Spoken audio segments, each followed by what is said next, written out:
البحار. Bismillahirrahmanirrahim. Alhamdulillah nahmaduhu wa nasta'inuhu wa nastaghfiruh wa na'udzu billahi min shururi anfusina wa min sayyiati a'malina. May yahdihillahu fala mudilla lahu wa may yudlil fala hadiya lahu. Wa asyhadu an la ilaha illallah wahdahu la syarika lah wa asyhadu anna Muhammadan abduhu wa rasuluh, amma ba'du. Kita melanjutkan pembahasan tentang asyratus sa'ah, tanda-tanda hari kiamat, yang ditulis sama Dr. Yusuf Wabil. Dan kita sekarang masuk di tanda yang ke-10, yaitu Qitalut Turki. Di antara tanda hari kiamat adalah peperangan dengan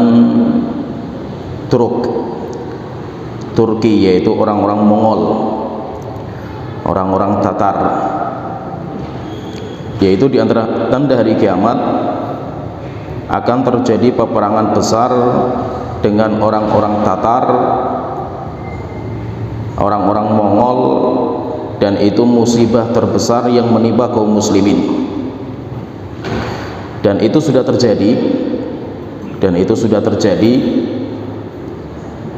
yaitu ketika Mongolia masuk ke Baghdad dan menghancurkan Baghdad. Dan nanti pun akan terjadi peperangan dengan, yaitu di antara tanda hari kiamat yang besar, yaitu Ya'juj dan Ma'juj, dan sifatnya hampir mirip. Sifat Ya'juj dan Ma'juj itu hampir mirip dengan mereka. Tetapi yang kita bahas itu adalah peperangan dengan orang-orang Tatar yang sifatnya itu nanti disebutkan oleh Imam Nawawi, karena terjadinya itu di zaman Imam Nawawi. Peperangan itu di zaman Imam Nawawi, dan banyak ulama yang merasakan. Bahkan banyak ulama yang menyebutkan dalam kitab-kitab mereka, menulis sejarah tentang musibah besar itu. Yaitu kata Imam Nawawi nanti mengatakan bahwa semua hadis yang disebutkan oleh Rasulullah tentang Tatar atau Turk tepat dengan apa yang menimpa kaum muslimin di zaman ini, yaitu zamannya Imam Nawawi, yaitu peperangan Tatar ketika masuk ke negeri Islam. Walaupun memang sifatnya itu, kalau kita perhatikan tentang sifat peperangan ini dengan kaum Ya'juj dan Ma'juj itu hampir mirip. Tetapi Ya'juj dan Ma'juj itu nanti tanda hari kiamat yang besar setelah Dajjal terbunuh. Ada banyak riwayat yang menjelaskan tentang masalah ini. Hadis yang dikeluarkan oleh Imam Muslim dari Abu Hurairah radhiyallahu anhu, anna Rasulullah sallallahu alaihi wasallam qala, bahwa Rasulullah sallallahu alaihi wasallam beliau bersabda, la taqumu sa'atu hatta yuqatilal muslimuna turka. Tidak akan terjadi hari kiamat sampai orang-orang muslim itu nanti akan memerangi Turk. Ini Turk itu bukan Turki sekarang, bukan, yaitu kelompok Mongolia, Atrok. Yaitu tidak akan terjadi hari kiamat sampai nanti kaum muslimin akan memerangi Turk. Qauman wujuhuhum kal majanil mutraqati. Siapa mereka itu? Kata Rasulullah mengatakan kaum yang wajah mereka itu kayak tameng yang dibalut dengan kulit. Yalbasuna syar, mereka itu memakai rambut. Pakaian mereka itu, baju mereka itu kulit binatang yang berambut. Wa yamshuna fi syar, demikian juga sandal-sandal mereka, sepatu-sepatu mereka itu rambut. Ini kata Rasulullah SAW. Dalam hadis yang lain dikeluarkan oleh Imam Bukhari dari Abu Hurairah radhiyallahu anhu, ani Nabi sallallahu alaihi wasallam qala, dari Rasulullah sallallahu alaihi wasallam beliau bersabda, la taqumu sa'atu hatta tuqatilu qauman. Tidak akan terjadi hari kiamat sampai kalian di sini maksudnya itu umat Islam. umat Islam. Tetapi Rasulullah SAW mengatakan kalian, padahal kalian itu kan mukhatab. Kalau kita belajar bahasa Arab itu ada namanya mutakalim. Mutakalim itu orang yang bicara. Ana nahnu itu mutakalim. Ada mukhatab. Mukhatab itu anta antuma antum, anti antuma antunna. Kemudian ada namanya ghaib. Ghaib itu yang tidak berbicara atau pihak ketiga. Huwa huma hum, hiya huma hunna. Di sini Rasulullah SAW itu mengibaratkan dengan lafaz antum. Rasulullah mengatakan tidak akan terjadi hari kiamat hatta tuqatilu, sampai kalian. Berarti kalian itu kan mukhatab. Mukhatab itu yang diajak bicara. Yang diajak bicara sama Rasulullah itu kan para sahabat. Padahal kejadian ini bukan di zaman sahabat. Maka kata para ulama mengatakan walaupun kejadiannya itu nanti bukan di zaman sahabat, tapi Rasulullah SAW itu mengatakan maksudnya orang-orang yang iman mereka itu mirip dengan sahabat, yaitu walaupun bukan sahabat yang memerangi, tapi orang-orang yang akan datang dan iman mereka itu seperti imannya para sahabat, itu nantinya akan memerangi mereka, dan jumlahnya nggak banyak.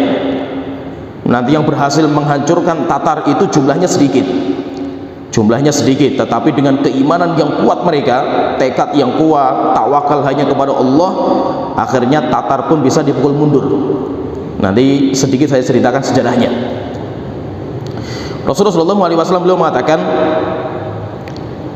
kalau ini di hadis Bukhari, kalau tadi kan hadis Muslim, Rasulullah mengatakan la taqumu sa'atu hatta tuqatilu qauman, tidak akan terjadi hari kiamat sampai kalian akan memerangi umat kaum ni'aluhum sya'ar, sandal mereka, sepatu mereka itu rambut.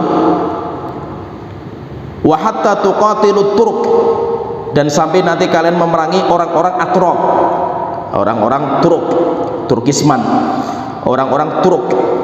Sifat mereka apa? Sigharul a'yun. Rasulullah mengatakan sifat mereka itu matanya sipit, humrul wujuh, wajah mereka itu merah, yaitu pipinya, pipi mereka itu merah. Dzulfal unuf, sifat yang ketiga Rasulullah mengatakan, dan hidung mereka itu dzulf. Dzulf itu kata para ulama yaitu hidung yang mana pucuknya itu naik ke atas, yaitu pucuknya itu naik ke atas, bukan mancung, bukan. Dzulful unuf itu adalah orang yang hidungnya itu pucuknya depannya itu naik ke atas. Setelah itu Rasulullah mengatakan ka'anna wujuhahum al-majanal mutraqati, al-majanal mutraqata, seakan-akan wajah mereka itu kayak tameng. Tameng itu kan yaitu wajahnya itu bukan kayak bulat, bukan. Demikian juga bukan lonjong, bukan, tapi kayak kotak wajah mereka itu. Wajah mereka itu kayak tameng. Yaitu tameng itu apa? Nanti akan disebutkan dalam hadis yang lain. Secara detail sekali Rasulullah SAW sifat wajah mereka itu. Kalau dalam hadis yang lain, hadis dikeluarkan oleh Imam Ahmad dan yang lainnya, yaitu hadis dari Amr bin Taghlib radhiyallahu anhu, beliau mengatakan qala sami'tu Rasulullah sallallahu alaihi wasallam yaqul, saya mendengar Rasulullah SAW beliau bersabda, min asyrati saati an tuqatila qauman iradul wujuh, di antara tanda-tanda hari kiamat, Rasulullah mengatakan di antara tanda-tanda hari kiamat an tuqatilu qauman, ketika nanti kalian memerangi kaum iradul wujuh, orang-orang yang wajah mereka itu lebar, yaitu pipinya itu lebar, kotak, pipinya itu lebar, mukanya itu lebar. Ka'anna wujuhahumul al-majanul mutraqatu, wajah mereka itu kayak perisai, perisai yang dibalut dengan kulit, yaitu pegangannya itu ada kulitnya. Kalau kita perhatikan di sini ada 3 riwayat, kita sebutkan cuma 3 riwayat saja. Yang pertama hadis yang dikeluarkan oleh Imam Muslim, kemudian yang kedua hadis Imam Bukhari, kemudian yang ketiga hadisnya Imam Ahmad. Ini kalau kita perhatikan itu lafaz yang bermacam-macam Rasulullah SAW menyebutkan. Kalau riwayat Muslim, Rasulullah mengatakan tidak terjadi hari kiamat, tidak akan terjadi hari kiamat. Kalau Imam Bukhari Beliau juga mengatakan seperti itu, tapi sifatnya ada beberapa sifat yang berbeda. Kalau dalam Imam Ahmad, Rasulullah SAW mengatakan di antara tanda-tanda hari kiamat. Jadi kalau kita perhatikan ini, berarti di antara tanda-tanda hari kiamat itu nanti kaum muslimin itu akan memerangi orang-orang Turk. Orang-orang Turk. Apa sifat mereka itu? Sifat mereka itu Rasulullah SAW, kalau kita gabungkan riwayat ini, sifat mereka itu wajah mereka kayak perisai. Yang dimaksud dengan perisai itu apa? Lebar. Wajah mereka itu lebar, yaitu wajahnya itu lebar, pipinya maju, yang sini itu maju kemudian lebar, wajahnya itu lebar. Ini sifat yang pertama. Kemudian sifat yang kedua, pakaian dan sandal mereka itu rambut. Pakaian dan sandal mereka itu rambut. Maksudnya itu apa? Maksudnya kulit binatang yang rambutnya tebal. Itu jadi pakaian mereka. Kenapa? Karena mereka tinggal di tempat yang sangat dingin, sehingga mereka itu membutuhkan penghangat. Sehingga pakaian mereka itu bulu. Pakaian mereka itu bulu-bulu. Demikian juga sandal mereka itu bulu. Yaitu karena tempat tinggalnya mereka. Tempat tinggalnya mereka itu sangat dingin, sehingga mereka itu tebal-tebal pakaiannya itu, tapi terbuat dari bulu. Ini sifat yang kedua. Sifat yang ketiga, itu mata mereka sipit. Mata mereka sipit. Sifat yang keempat, pipi mereka merah. Pipi mereka merah.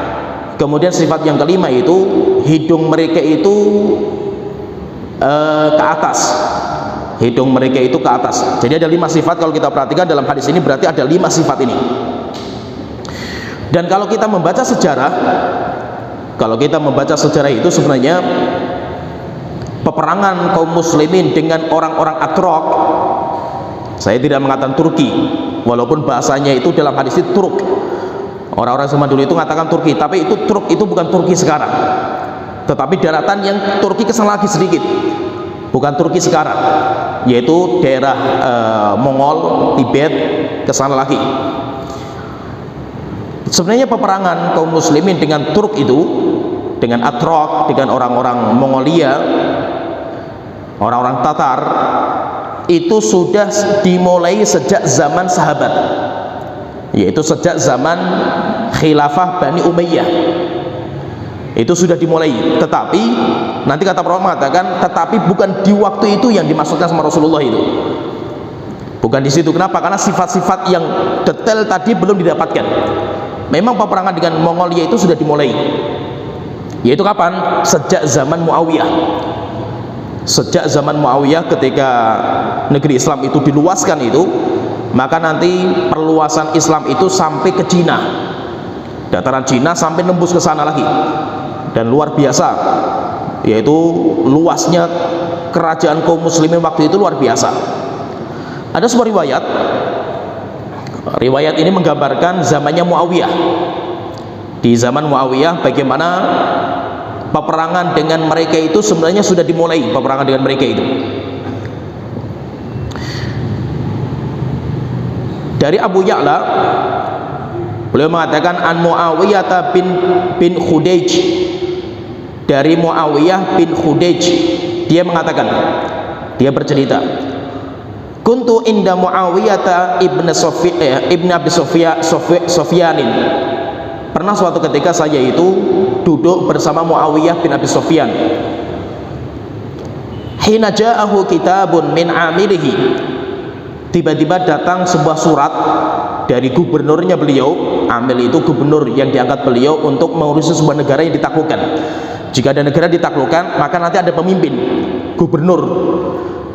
Maka ada surat datang dari gubernur beliau, yukhbiruhu annahu waqa'a biturki wa hazmihim, bahwasanya gubernur itu menyebutkan negara mereka, kotanya mereka itu terjadi peperangan dengan orang-orang Turk. Demikian juga mereka sampai peperangan itu dahsyat, tetapi mereka pun belum berhasil menaklukkan mereka. Wa kathrati man qutila minhum. Demikian juga mengabarkan berapa banyak orang yang menjadi korban. wa kathrati man ghanima, demikian juga berapa banyak orang yang mendapatkan ghanimah.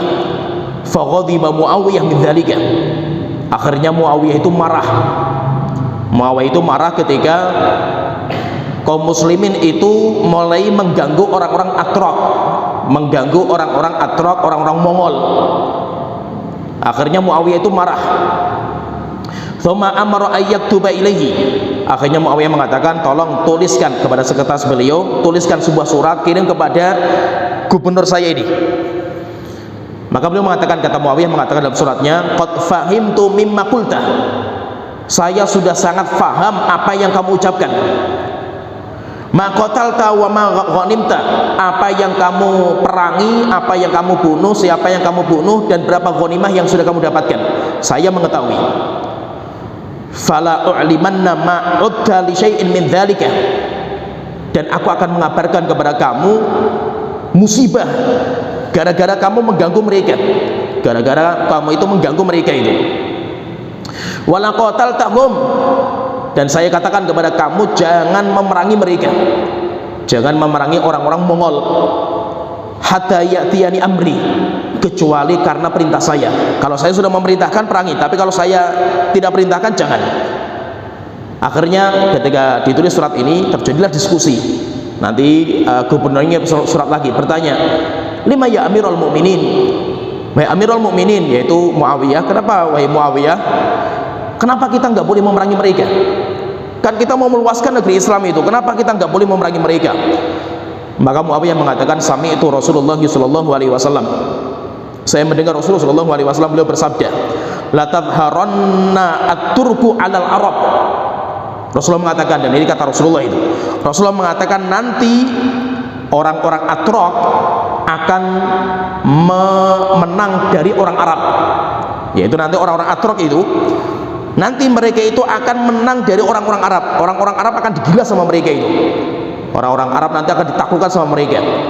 Hatta tulhifaha bimana bitis syaihi wal qaisum. Rasulullah mengatakan sampai nanti orang-orang Atraq itu mengejar orang-orang Arab yang bersembunyi di bawah, yaitu di bawah mana bitis syaihi wal qaisum. Syekh dan qaisum itu sebuah rumput, cuma nggak tahu ini bahasa Indonesianya apa, rumput yang baunya sangat wangi. Jadi kalau ibaratnya itu kayak kemangi, cuma bukan kemangi karena ini bukan di kita, saya cari bahasa kitanya, saya nggak tahu itu. Jadi ada sebuah rumput namanya syekh dan qaisum. Rumput ini wangi sekali, daunnya wangi, daunnya itu wangi. Biasanya kalau mereka itu dipakai untuk, ya dipakai sama mereka daunnya itu untuk mewangikan badan mereka itu. Maksudnya apa? Nanti ketika orang-orang Atraq itu menguasai Arab, orang-orang Arab itu mereka itu lari ke birit-birit sampai mereka itu bersembunyi di rumput-rumput ini. Mereka itu bersembunyi di rumput-rumput, di bawah pohon, kemudian di lubang-lubang. Orang-orang Arab bersembunyi itu sampai akhirnya mau dikejar sama orang Atraq dan dibunuh sama mereka. Yaitu nanti dalam kejadian yang sangat mengerikan, yaitu perang Turuk, perang Tatar dan Mongol itu sangat mengerikan. Setelah itu Muawiyah ketika menyebutkan hadis itu, maka beliau mengatakan, wa ana akrahu qitalahum lidzalika, ketahuilah bahwasanya saya malas untuk memerangi mereka. Saya memang tidak mau memerangi orang-orang Turk, orang-orang Atraq, orang-orang Tatar karena sebab hadis ini. Yaitu Rasulullah SAW itu sudah mengatakan bahwa nanti orang-orang Atraq itu akan menang melawan orang-orang Arab dan membuat kocar-kacir orang Arab itu. Sampai akhirnya nanti orang-orang Arab itu lari ke birit-birit, mereka bersembunyi di bawah-bawah rumput-rumputan dan sampai dikejar sama mereka itu. Akhirnya kata Muawiyah mengatakan, karena hadis inilah saya tidak mau menjajah Turki, saya tidak mau menaklukkan Atraq, Mongol. Bukan karena waktu itu dia nggak mampu, dia mampu. Karena Muawiyah itu termasuk kerajaan yang kuat sekali zaman itu. Bani Umayyah itu kuat sekali. Tetapi beliau tidak mau menjajah Turk disebabkan karena hadis ini. Dalam riwayat yang lain dikeluarkan oleh Imam Ahmad an Abdullah bin Buraidah, dari Abdullah bin Buraidah an abihi, dari Buraidah radhiyallahu anhu, seorang sahabat. Beliau bercerita, kuntu jalisan indan Nabi sallallahu alaihi wasallam, Pernah suatu ketika itu saya duduk bersama Rasulullah sallallahu alaihi wasallam, fasami'na nabiyya sallallahu alaihi wasallam yaqul, dan saya mendengar Rasulullah sallallahu alaihi wasallam itu beliau bersabda, inna ummati yasuquha qaumun iradul wujuh. Beliau mengatakan umatku nanti mereka itu akan digiring, akan dikembala. Yasuku itu kayak orang menggembala, jadi diarahkan, ayo kambing-kambing itu diarahkan, itu namanya digembala. Umatku itu nanti akan digiring-giring sama orang-orang, sama kaum iradul aujah, yang wajah-wajah mereka itu lebar, sigharul a'yun, mata-mata mereka itu sipit, ka'anna wujuhahum al-hujaf, wajah mereka itu kayak hujaf. Hujaf itu adalah turs perisai, wajah mereka itu kayak perisai. Dan Rasulullah mengatakan salasa marratin, Rasulullah mengatakan sampai 3 kali umatku nanti akan digiring. Yaitu masa digiring itu apa? Mereka kalah, kemudian mereka dikumpulkan, kemudian mereka diarahkan untuk dibantai. Itu kayak kambing. Kambing itu digiring sampai akhirnya sampai tempat penyembelihan, kemudian disembelih. Tetapi digiring dulu, kumpulkan dulu, setelah itu digiring. Rasulullah mengatakan nanti umatku akan digiring seperti itu. Siapa yang menggiring itu? Rasulullah tidak menyebutkan, turuk itu tidak disebutkan, tapi Rasulullah SAW menyebutkan sifat mereka, yaitu sifatnya itu wajah mereka lebar, mata mereka sipit, dan wajah mereka itu kayak perisai. Setelah itu Rasulullah mengatakan hatta yulhiquhum bi jaziratil Arab, sampai akhirnya mereka itu akan masuk terus ini, orang-orang yang wajahnya seperti perisai ini, sampai mereka itu ke negeri Arab.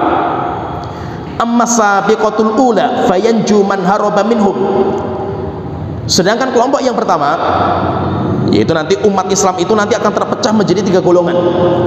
Umat Islam itu nanti akan terpecah menjadi 3 golongan karena mereka masuk ke Jaziratul Arab.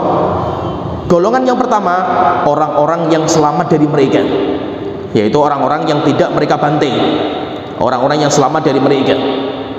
Itu sebuah kampung di mana mereka itu selamat, tidak mendapatkan pembantaian dari orang-orang Turk. Wa amma tsaniyatu, yang kedua, fayahliku ba'dun wa yanju ba'dun, sedangkan kelompok yang kedua dari umatku ini ada yang hancur, ada sebagian mereka yang hancur, ada juga sebagian mereka yang selamat. Wa amma tsalitsatu, sedangkan yang ketiga, fayastalimuna, yang ketiga itu orang-orang yang berhasil dipanen sama orang-orang Turki, orang-orang Atrok ini. Dipanen itu apa maksudnya? Kumpulkan, dibantai semuanya, tidak tersisa sedikit pun. Kulluhum man baqiya minhum, semua dibantai, tidak ada yang tersisa. Akhirnya para sahabat bertanya, qalu ya Rasulullah, ya Nabiullah. Maka para sahabat bertanya, ya Rasulullah, siapa mereka?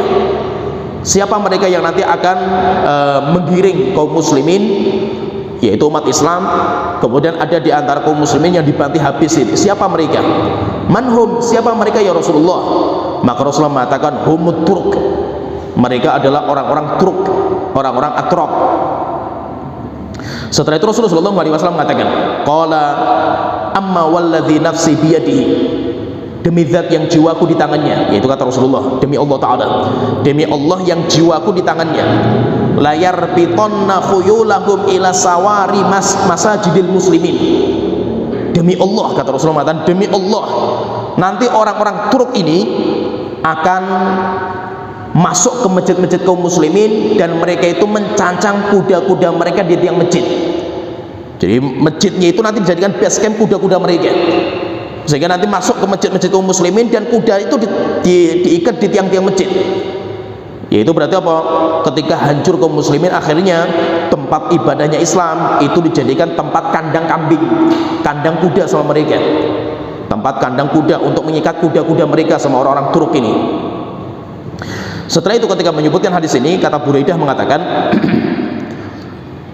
qala, maka Buraidah mengatakan wa kana Buraidatu, akhirnya ketika mendapatkan seperti ini, maka Buraidah la yufariquhu ba'irani aw thalathatan wa mata as-safari wal asqiyati ba'da dzalika lil harab.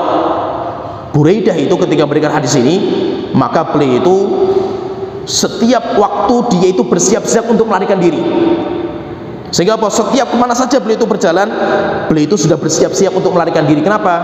Karena Rasulullah SAW tadi mengatakan yang pertama yang selamat adalah orang-orang yang melarikan diri dari mereka. Akhirnya Buraidah ketika mendengar hadis ini, beliau tidaklah memiliki barang, demikian juga kuda, unta, kecuali disiapkan untuk melarikan diri. Jadi sudah siap-siap beliau itu. Kenapa seperti itu? Mimma sami aminan Nabi sallallahu alaihi wasallam minal bala min umara itu. Karena Rasulullah sallallahu alaihi wasallam mengabarkan bagaimana musibah disebabkan karena masuknya orang-orang Atrok ke negeri kaum muslimin.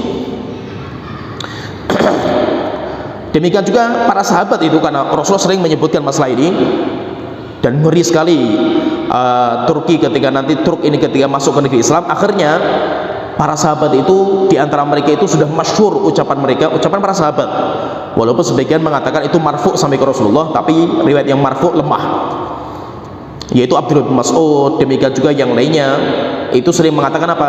Kata para sahabat itu, utruk matarokukum, biarkan sabar orang-orang Turk itu, jangan diganggu selama mereka tidak mengganggu kita, tapi kita jangan memulai.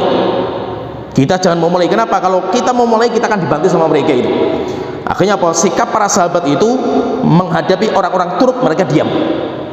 Mereka diam. Maka itu Muawiyah tadi ketika dikabarkan bahwa kaum muslimin meluaskan Islamnya itu sampai ke Turk itu, akhirnya Muawiyah akan marah. Kenapa marah? Karena mendapatkan kabar dari Rasulullah, biarkan saja.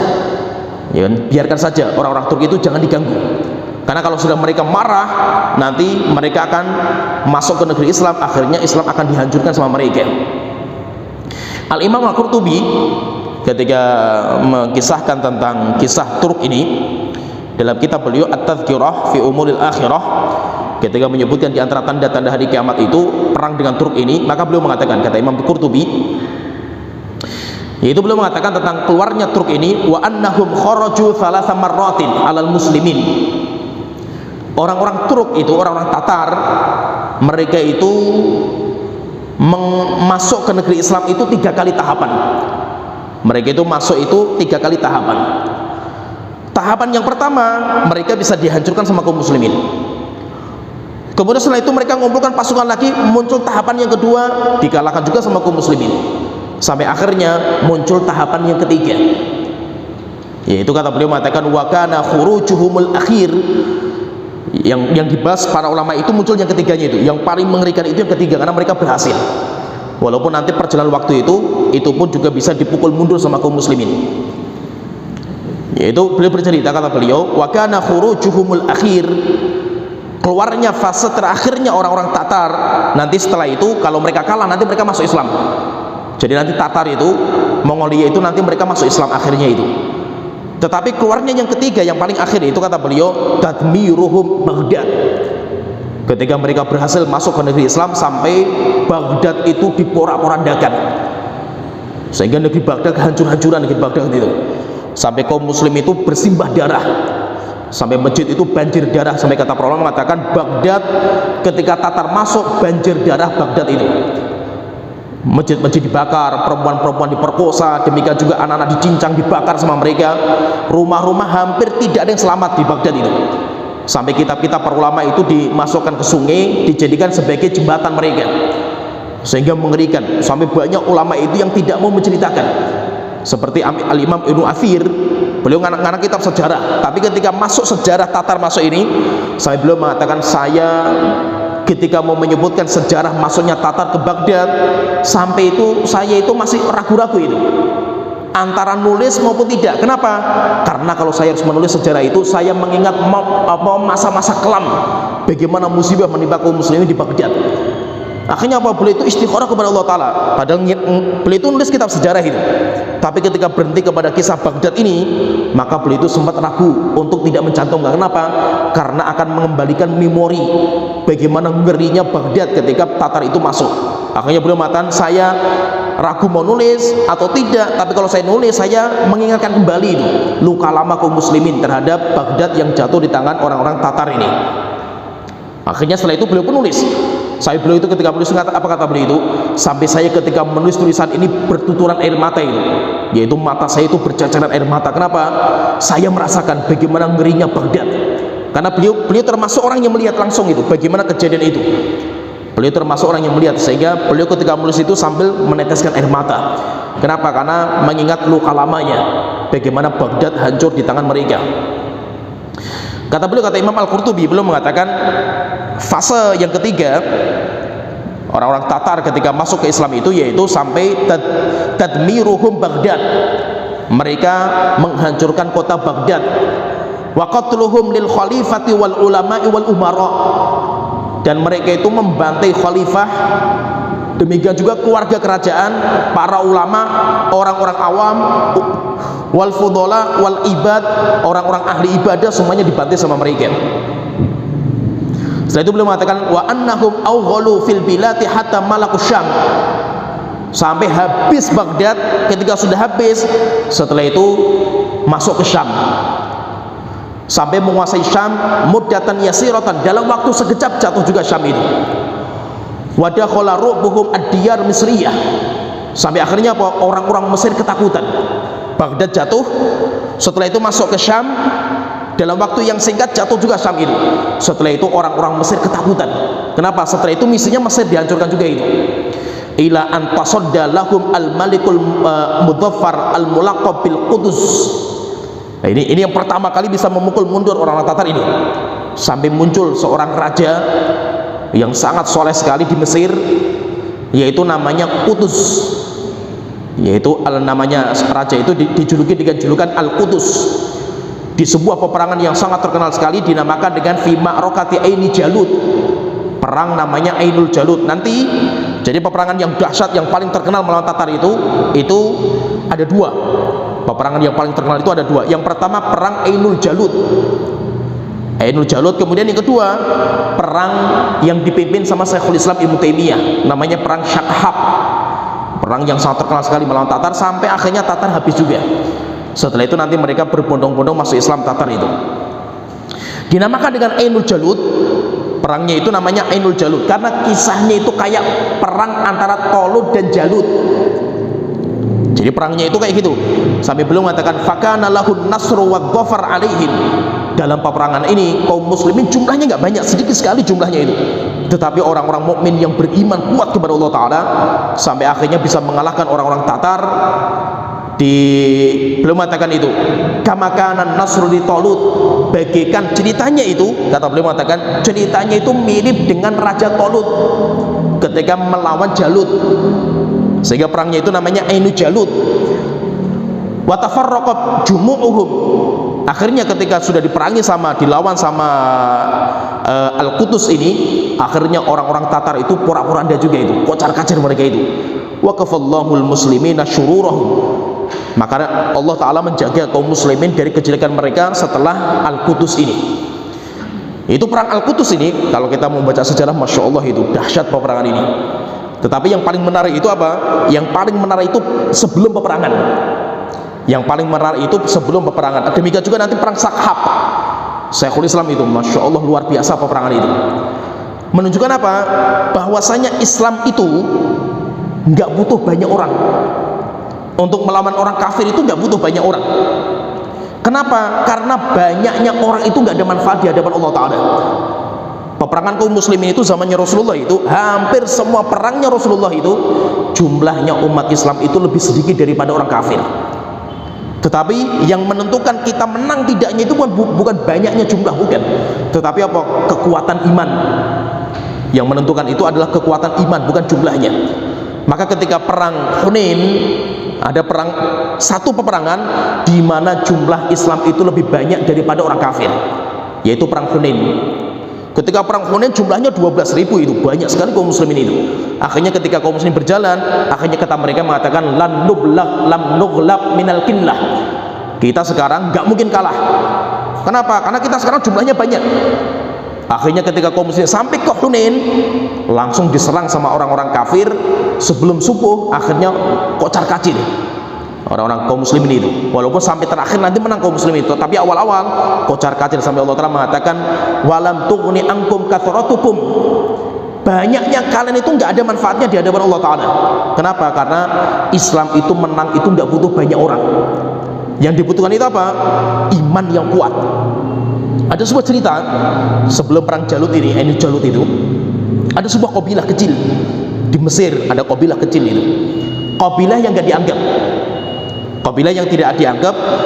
Ketika Tatar sudah masuk ke Baghdad, masuk ke Syam, akhirnya kabilah itu dikumpulkan anak-anak muda untuk di masjid, hafal Quran, diajari tauhid, diajari sunnah dan yang lainnya. Sampai akhirnya orang mengatakan, sampai kapan kita bisa mengumpulkan senjata itu? Maka pemimpin kabilah mengatakan, senjatanya itu hafal Quran. Anak-anak muda yang mereka belajar tauhid, sunnah, inilah iman itu. Akhirnya ketika mereka berangkat, jumlah nggak banyak itu, tapi orang-orang Tatar pun bisa dikalahkan. Oleh itu apa? Oleh karena itu senjata Islam itu yang paling kuat itu iman. Kita nggak butuh banyak orang. Yang kita butuhkan itu apa? Anak-anak muda yang kokoh imannya, mereka mengisi hatinya dengan Al-Quran, mengisi hatinya dengan iman kepada Allah Ta'ala. Itu yang bisa membuat kekuatan Islam. Kita nggak butuh banyak. Jadi nanti ceritanya bagus sekali, cuma karena waktu kita nggak memungkinkan itu. Cerita tentang Ainul Jalut sebenarnya ingin saya ceritakan cerita ini. Demikian juga cerita yang kedua nanti, perang namanya perang Shakhab. Kenapa? Karena sebenarnya kalau kita belajar bagaimana peperangan kaum muslimin yang menang sama Tatar itu sejarah yang luar biasa. Dan itu sebenarnya bisa dikembalikan lagi. Bisa dikembalikan lagi. Ketika kaum muslimin sudah putus asa mereka itu, tinggal nunggu mati masuknya Tatar itu, karena Baghdad saja jatuh itu, Syam saja jatuh itu. Akhirnya motivasi ketika iman kokoh kepada Allah Ta'ala, rupanya menang juga. Ya, sampai di sini pembahasan kita. Nanti insya Allah kita lanjut lagi. Mungkin kita lanjut lagi, kita ceritakan kisah perang Ainul Jalut, perang Shakhab. Sebenarnya ada ucapan Imam Ibnu Hajar yang ingin saya sebutkan, bagus. Dan sebenarnya nanti intinya itu kenapa? Pertanyaan di sini itu, sebelum kita tutup itu, kenapa Tatar itu kok bisa masuk ke negeri Islam sampai hancur-hancuran negeri Islam itu? Karena khianatnya orang-orang Syiah. Maka orang Syiah itu musibah. Siapa orang Syiahnya itu? Namanya Al-Wazir Ibnul Alqami. Nah, ceritanya nanti insya Allah akan kita ceritakan. Siapa Al-Wazir Ibnul Alqami ini? Siapa? Orang Syiah yang dia itu bersekongkol sama Turk untuk masuk ke negeri Islam. Demikian juga dia yang memecat banyak prajurit perang. Yang awalnya prajurit Islam di Baghdad itu 100.000, dipecat tinggal 10.000. Sehingga apa? Tinggal nunggu mati saja itu. Akhirnya ketika datang Tatar, tujuannya apa? Supaya Syiah itu berkuasa di Baghdad. Ini tujuannya. Sehingga musibah Syiah kalau sudah ada musibah. Nanti insya Allah akan kita ceritakan. Ya, sampai di sini pembahasan kita. Wa akhiru da'wana alhamdulillahirabbil alamin. Sallallahu alaihi Muhammad wa ala alihi wasallam.